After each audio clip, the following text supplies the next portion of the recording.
উত্তরায় আলাউদ্দিন টাওয়ারের লিফটের দড়ি ছিঁড়ে যে আগুন লাগে এবং এতে আহত হয় অনেক এবং নিহত হয় এবং অনেকে আটকে আছে। সেখানে ফায়ার সার্ভিসের কর্মীদের ব্রিফিং চলছিল।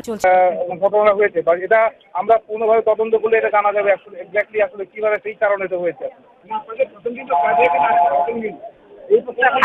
আপনাদের তদন্তে এখন কি ব্যবস্থা নিচ্ছেন? আমরা এখানে যখনই আমরা জাস্ট খবর পেয়েছি 6:15-তে সাথে সাথে কিন্তু আমরা 9 মিনিট চলে আসছি।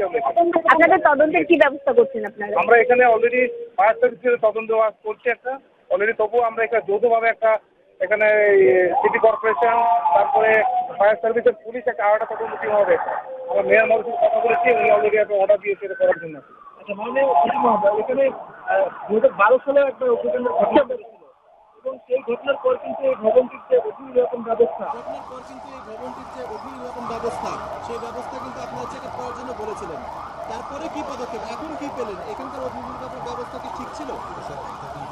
আমরা অগ্নি নির্বাপন যে ব্যবস্থা আছে এটা আমরা এখন ঝুঁকিপূর্ণ এখন মনে হচ্ছে আমাদের কাছে, বাট এটা আমরা ডিটেল হতো আমরা এটা এক্সিস্টিং যে ড্রয়িং যেটা ছিল আগে কি ব্যবস্থা করে সবগুলো নিলে আমরা বলতে পারবো।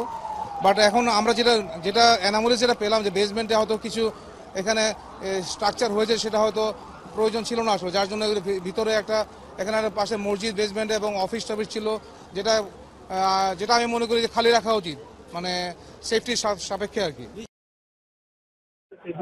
ভেঙে পড়ার কোনো সম্ভাবনা আছে না, এটা পিলার ভাঙে না, এখানে স্ল্যাব যেটা আছে, কারণ যেটা বড় আমরা দেখলাম যে এখানে যে একটা যে স্টার্ট ছিল স্টার্টটা স্ল্যাবের ওখানে যে ক্র্যাক করেছে বা পিলারে কোনো ক্ষতি হয় না। আপনারা হয়তো ভিতরে দেখতে পারেন পিলারে কোনো ক্ষতি হয় না, বাট আমাদের এখানে এখন যে কিছু ডেড ব্রিজ আছে ওই ডেড ব্রিজে আমাদের যে স্টাফ টিম ওরা দেখছে আর ভিতরে কোনো এখনো ভিকটিম আছে কিনা। এটা ভিতরে যেহেতু অনেক স্ল্যাব পরে আছে, এগুলো উল্টো আমরা যদি সরাতে পারি তখন ফাইনালি বলতে পারবো যে আমরা তো সারা আমাদের লোক কাজ করবে, তারপরে এটা ফাইনালি দেখবে যে আলটিমেটলি ক্লিয়ারেন্স দিতে পারবে।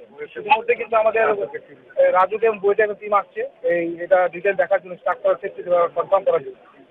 একটা লিস্ট করার থেকে এতগুলো লিস্ট করা এবং পুরো এই পরিস্থিতি এখানে আসলে নিরাপত্তা ব্যবস্থা, ফায়ারের নিরাপত্তা ব্যবস্থা কতটুকু আসলে আপনার মনে হয়, মানে ফায়ার সার্ভিসের ফায়ার ফাইটিং এর ব্যবস্থাটা কতটুকু মনে হচ্ছে আপনাদের এখানে?